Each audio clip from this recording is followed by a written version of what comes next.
되게 그 중요한 페이퍼였던 게 그 온도가 되게 높아요. 주피터만한 게 모성에 가까이 돌고 있어가지고 예. 원래 주피터 온도가 되게 낮거든요. 마이너스 140도인가 네. 130도 그런데 얘는 1000몇 도예요.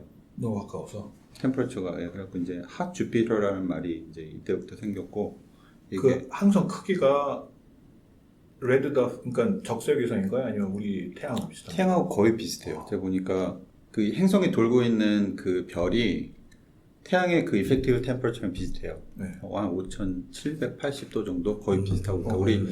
태양하고 거의 비슷한 별인데 이제 관측을 해서 이제 결과를 뽑아 보니까 그러니까 그러니까 목성의 반 정도 되는 그런 질량의 행성이 되게 가까운 데서 돌고 있는 거예요. 그리고 이제 온도를 계산해 봤더니 온도는 1200도니까 말이 안 되는 거죠, 처음에.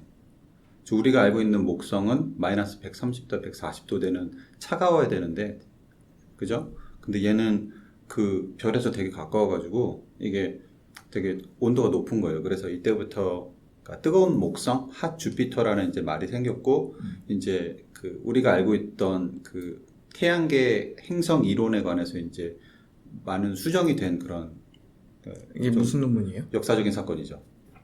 제가 지금 뭔지 모르고 지금 들어가지고. 노벨 물리학상 이번에 엑소블라네. 그 50일 페가수스 뭐 B라고 그게 그거예요? 예. 제가 좀 궁금해서 제가 잘못된 정보를 지난번에 드린 것 같아가지고 찾아봤는데 되게 재밌더라고요. 그리고 전 되게 뭔가 특별한 테크닉을 썼을 것 같은데 왜냐면은 그 도플러 시프트를 그 약간 거기 그 논문 보면 한 15 미터 퍼 세크 정도의 모션을 측정할 수 있다고 나와요. 네. 그 정도로요? 예. 근데 그게 되게 10배나 되니까 또 저번에 우리 계산해봤지만은 그게 빛의 속도에 그러면은 그 1억 30만 분의 1 뭐 그런데요?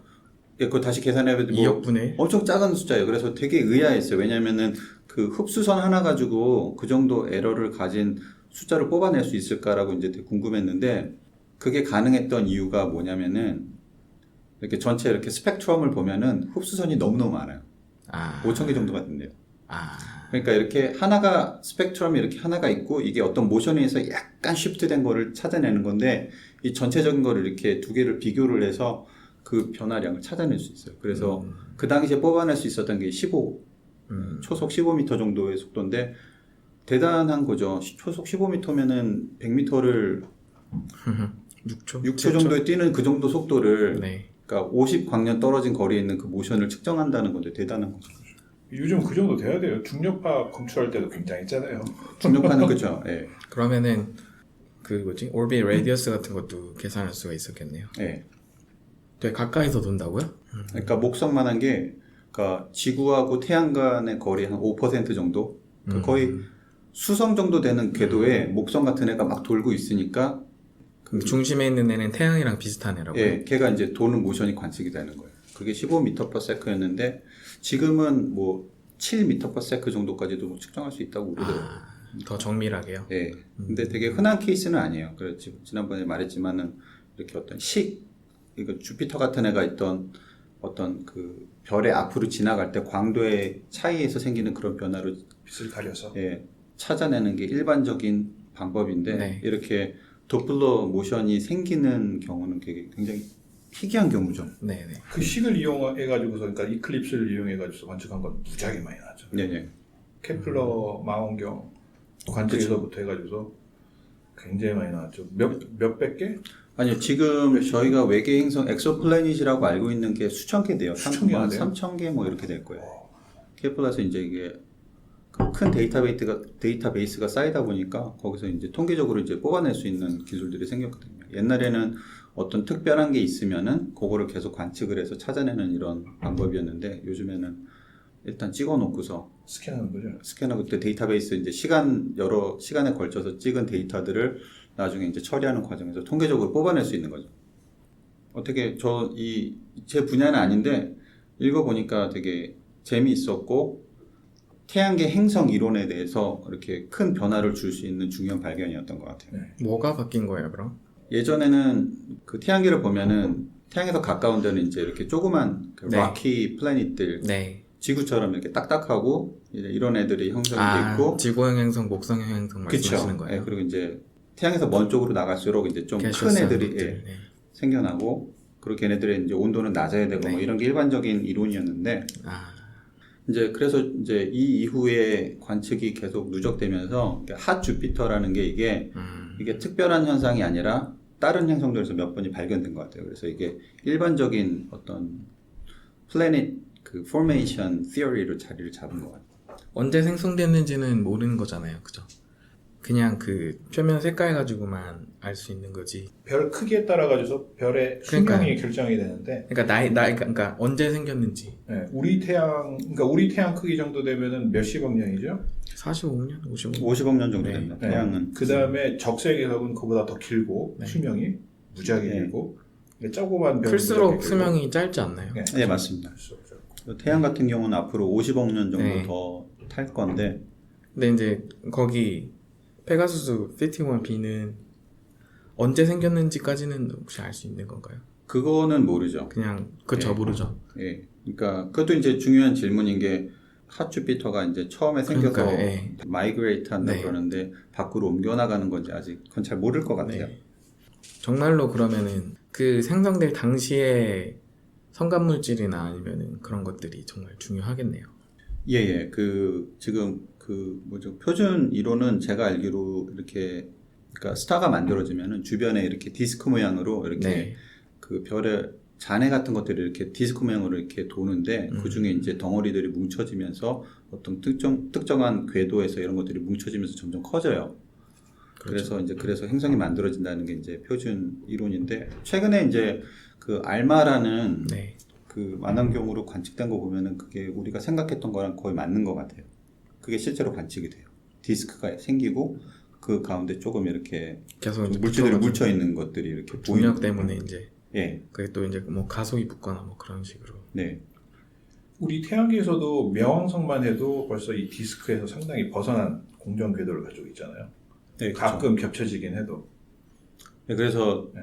행성의 지위를 잃었죠. 명왕성. 크기도 작고. 네, 그러면은 해왕성은 슬랜트 돼 있잖아요. 궤도가 슬레이트 됐다는 얘기가 기울어져서 돌아가잖아요. 걔는. 아니요, 해왕성은 거의 비슷해요.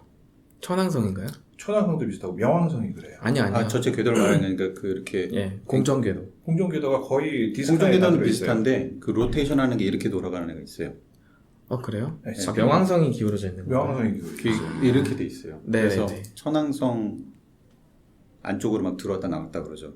해왕성까지, 그러니까 현재 우리 태양계에서 행성 지위를 지니고 있는 행성들은 대부분 거의 한 평면 한 디스크상에서 돌고 있고 명왕성이 이제 독특한 각도를 지니고서 가지고 있어요. 그래서 좀 논란이 있었는데 일단 지금 명왕성은 빠졌고 그래서 진짜로 됐다가 잃었잖아요. 또 최근에. 네, 수금, 지화, 목토, 천, 해, 명이죠. 그러니까 9번째 행성이었는데 이제 지위를 잃었고 그래서 지금 천문학 쪽에서는 진짜 9번째 행성이 있을 것이다라고 해서 블랙홀 얘기 나오잖아요, 또. 네, 플래닛 9을 이제 찾는 것들이 있어요. 이제 그거를 이제 의심할 만한 조건들이 몇 개 있는데 그 태양계 밖에 쪽에 있는 그 행성들의 궤도나 이런 거를 계산해 보면 뭔가가 있는 것 같아요.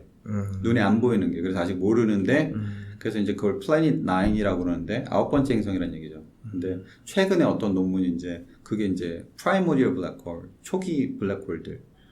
초기 블랙홀이요? 초기 블랙홀이라는 게 이게 조금 작은 블랙홀들이에요. 그 네. 초기 우주에서 좀 얘기가 복잡해지는데 그 우주 배경 복사에서 나오는 그 볼 수 있는 그 조그만 클럼프들이 초기 우주에 이렇게 바로 뭉쳐져서 우리가 알고 있는 블랙홀들이랑 좀 다르게 생길 수 있는 거를 이제 프라이머리얼 블랙홀이라고 그러는데 그것들이 우리가 눈에 안 보이지만 있을지도 모른다라고 생각하거든요. 그래서 이제 어떤 사람들은 이게 우리가 그 추측하는 그 다크메러의 일부분일 수도 있다라고 생각을 하고 그런 것들이 있어요. 근데 잘 안 보이죠, 작고 그래서. 그러니까 일반적으로 블랙홀은 별이 수명을 다해서 네, 수축하다가 다시 이제 터지는 과정에서 네네 맞습니다. 생기는 거잖아요. 근데 그거는 별에서 생기는 건 아닐 거 아니에요, 적어도. 그렇죠. 원칙. 네, 그러니까 이제 말씀하셨던 것처럼 블랙홀 우리가 알고 있는 블랙홀의 형성 이론을 이제 보면은 좀 무거운 별들, 네. 태양의 질량보다 훨씬 큰 애들 한 20배, 30배 이렇게 되는 별들이 되게 빨리 진화를 하는데 걔네들이 죽을 때 이제 초진성으로 이제 폭발을 하고 그 가운데 부분이 이제 중력 수축해서 블랙홀이 만들어진다는 게 이제 일반적인 얘기예요. 근데 이제 좀 이상한 블랙홀들도 만들어질 수 있는 거죠. 사실 어떤 질량을 가지더라도 그거를 이제 어떤 특정한 조그만 반지름 안에다 꾸겨 넣을 수 있으면 블랙홀을 만들 수 있는 건데 이제 그게 이제 초기 우주에서 프라이모디얼 블랙홀들이 만들어질 수도 있다. 이렇게 생각을 하죠. 별하고 관계없이. 예, 그러니까 별을 일반적인 그 별의 진화 과정을 거치지 않고서 만들어질 수 있는데 지금은 못 만드는 거죠. 그러니까 그죠. 초기 우주의 특별한 상황에서만 만들 수 있는 별들이다라고 블랙홀이라고 생각을 아직 하죠. 그러면은 밀도의 개념으로 생각해 보면 빅뱅을 통해서 팽창이 그렇게 많이 일어나지 않아가지고 전체적인 밀도가 높았을 때 어느 지점에서 국부적으로는 네. 물질들이 모여 있어서 네. 그 자체 중력으로 쭈쭈쭈 수축해서 형성됐을지도 모를 예. 수도 있는 그런 거네요. 근데 그게 맹왕성의 플래닛 9 어떤 뭐 캔디데이트라고요? 최근에 그런 논문이 나왔어요. 그러니까 플래닛 9을 연락 찾고 있는데 이게 잘 안 보이는 거죠. 근데 그 정황이 너무 많아서 거기 뭔가 이렇게 좀 무거운 애가 명왕성 궤도보다 바깥쪽에 뭐가 큰 게 하나 있어야 돼요. 네. 그래야지 이제 그 주변에 다른 천체들이 움직이는 거를 설명을 잘 할 수가 있는데 이제 최근에 어떤 논문에서 그런 블랙홀일지도 모른다. 그러면 정말 인터스텔라처럼 관측이 안 되니까. 네. 인터스텔라처럼 그게 될 수도 있겠네요. 태양계의 어떤 블랙홀이 발견돼서 거기를 통해서 근데 인터스텔라에서는 그 목성 근처였잖아요. 목성 근처로 접근을 하잖아요, 블랙홀이. 네. 그런 떠돌아다니는 블랙홀이었다는 얘기인데 이건 네. 행성 9은 접근하지는 않고 이거는 자기가 가지고 있는 공전 궤도가 있으니까 네, 맞습니다. 거기에서 항상 네. 머물겠죠. 아, 그러니까 웃기는 거죠. 그러니까 인터스텔라는 처음부터 다 이제 SF를 빙자한 솔직히 판타지인 거고 왜냐면 블랙홀이 발견되면 거기 누가 들어가겠어요. 예. 그러니까 그런 거고 근데 되게 그 태양계 안에 그런 어떤 소규모 블랙홀이 있을지도 모른다는 그런 것들이 어떻게 보면 영화적인 설정이 그렇게 네. 거짓말은 아니었던 것 같은 그런 블랙홀이 느낌이 들어서. 이렇게 인간의 상상력을 너무 이렇게 잘 자극하기 때문에 네. 이렇게 뭐 인터스텔라 같은 그런 영화에서도 영화의 모티브로 쓰였고 블랙홀을 통한 시간 여행, 그렇죠. 예, 그 공간 이동 네. 뭐 이런 것들을 할 수 있다고 생각하는데 사실 힘들죠. 네. 그래서 이제 그런 질문들을 많이 받아요. 네. 블랙홀 들어가면 어떻게 돼요? 그런 질문들을 많이 받는데 일단은 작살날 거 아니에요. 예, 죽습니다라고 먼저 얘기를 하는데 예. 죽는지도 모르겠죠. 일단 들어가기 전에 이제 그 타이럴 포스라고 그러는데 조력. 그래서 블랙홀에 가까이 가게 되면은 이제 만약에 사람이 똑바로 서 있다고 생각을 하면은 머리 끝에서 느끼는 중력하고 발끝에서 느끼는 중력은 너무 차이가 나요.